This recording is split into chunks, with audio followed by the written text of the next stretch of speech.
Since I moved here, there's been no feathers at the door, which might just mean to the little girl that Dad is really gone. Facing Jack's confusion, Annie spun some tales, but after hearing them, Jack gave no comfort whatsoever. Jack nonchalantly replied, "I ain't sitting here to listen to your ramblings, kid." Jack's indifference and disdain instantly zapped away any charm Annie felt toward him. That afternoon, as Annie dreamed, her daughter burst in, bouncing joyfully, "Dad is back." Confused, Annie stepped outside to find the formerly empty doorstep transformed into a sea of feathers.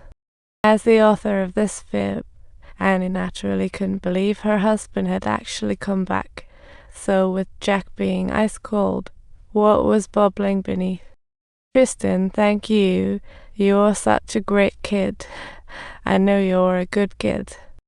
Watching her daughter frolic with the golden retriever at the door, Annie felt an unexpected surge of excitement. At this moment, a little seed of affection for Jack was planted in her heart, and soon they were interacting more than ever.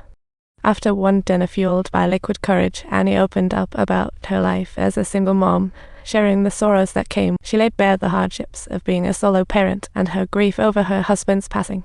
Jack also revealed why he wore headphones inside. He heard his deceased son's voice. He did this to cherish the past and helped Annie manage her overgrown yard. Sympathy was part of it, more so escaping painful memories through busy work. Emotions flow directly between them. Undoubtedly, conversation grew feelings. After that night, it felt like they both unlocked an emotional flood. They often sat together, comforting each other, naturally deepening their bond. Once they were lovers, they didn't cling together all day long because Annie worried her daughter might have issues with the new dad. So they agreed that certain things should be communicated in secret to avoid the little ears. But that alone wasn't a solution, so Annie created chances for Jack and her daughter. What she didn't expect was how well they got along. So, in the following days, they started carefully testing the waters with the little girl. But half a month later, Annie was both amused and exasperated to find her daughter didn't care at all about Jack being a stepdad. In fact, her daughter was excited about joining their family, just when one problem was resolved. Just as Annie started to daydream about her wonderful future, a new fiasco appeared. Today was her 32nd birthday. Uncharacteristically, Jack appeared with her in public, and their sweet, affectionate display didn't escape the eyes of Peter, her admirer. Seizing a moment when Jack was away, Peter sat next to her and boldly demanded Jack to stay away from Annie. Just when things heated up, Jack couldn't take it and threw a punch, and seeing this, Annie rushed over to stop him. But at that moment, Annie lost her cool, looking like a storm just hit. As the crowd gathered around, Jack stopped and bolted into the street.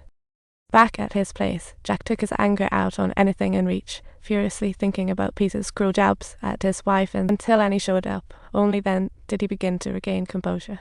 Who knows how long it took him to calm down. When Jack stepped out of the warehouse, he was surprised to find Annie helplessly sitting on the cold floor, deeply and fast asleep. She woke toward the sounds, moved to his side, reminded of painful memories by Peter. Determined to stop hiding, she struggled to reveal the secret buried deep within her. Turns out her wife and son died in an accident that she should have been driving in. That day, an argument with her wife meant she let someone else drive, leading to the accident. Overwhelmed by guilt, Annie could only hug herself to soothe the storm within. The day following Anna's birthday, the trio was returning home from their walk when Peter unexpectedly popped back up again. After getting Jack's okay, the two went inside, and before Annie could speak, Peter whipped out a newspaper. The headline screamed about the day Anna's husband had his accident, and her heart sank. In that accident, it wasn't just Anna's husband.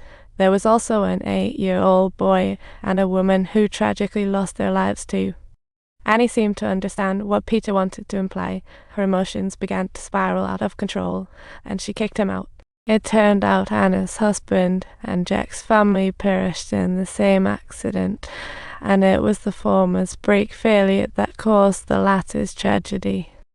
Ever since Jack shared that past, Annie suspected something, but without proof, she didn't want to believe it. It wasn't until Peter dug into Jack's background that her hope shattered completely. She dreaded having a secret in their relationship, but would Jack still want to stick around if she revealed the truth? The answer was clear. She knew Jack's deep feelings, hesitating to confront the truth. While Jack wondered about her change, Peter reappeared, revealing the truth behind that fateful accident. Jack never reappeared before Annie again, evoking a sense of unease within her as if something was about to unfold. After much contemplation, she ultimately resolved to be honest with him.